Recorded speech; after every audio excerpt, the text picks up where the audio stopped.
नमस्ते प्रणाम। मैं हूँ आप सबकी माधुरी। मैं एक चुटकुला नाच गीत लेकर आई हूँ। नई दुल्हन जब अपने ससुराल पहली पहली बार जाती है तो अपने पति से अपना बखान अपने मुंह से किस प्रकार करती है, चलिए ये गाने के माध्यम से हम सभी सुनते हैं।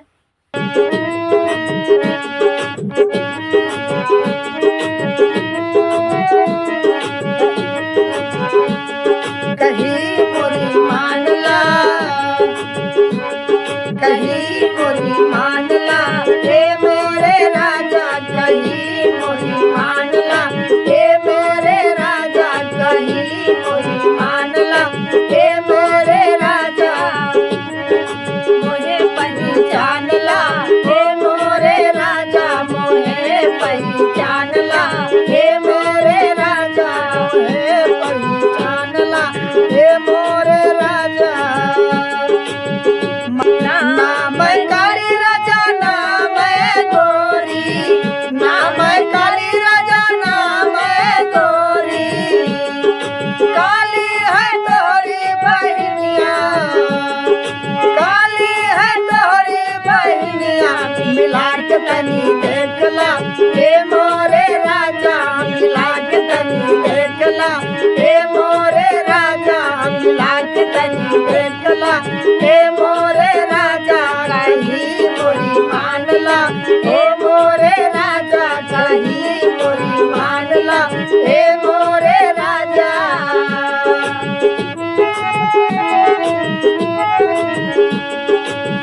नाम लंबी राजा नाम छोटी, नाम लंबी राजा नाम छोटी,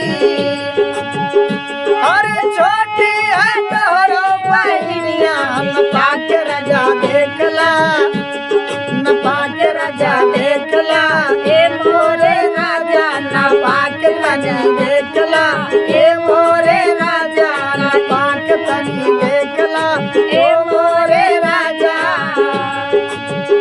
हो कहीं मोरी मानला हे मोरे राजा, कहीं मोरी मानला हे मोरे राजा, मोरे पहचानला हे मोरे राजा।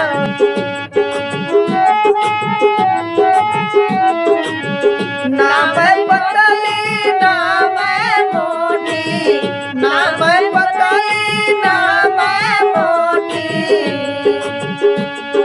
मोटी है तोरी बहनिया, तौला के तनी देखला, तौला के तनी देखला हे मोरे राजा, तौला के तनी देखला हे मोरे राजा, कहीं मोरी मानला हे मोरे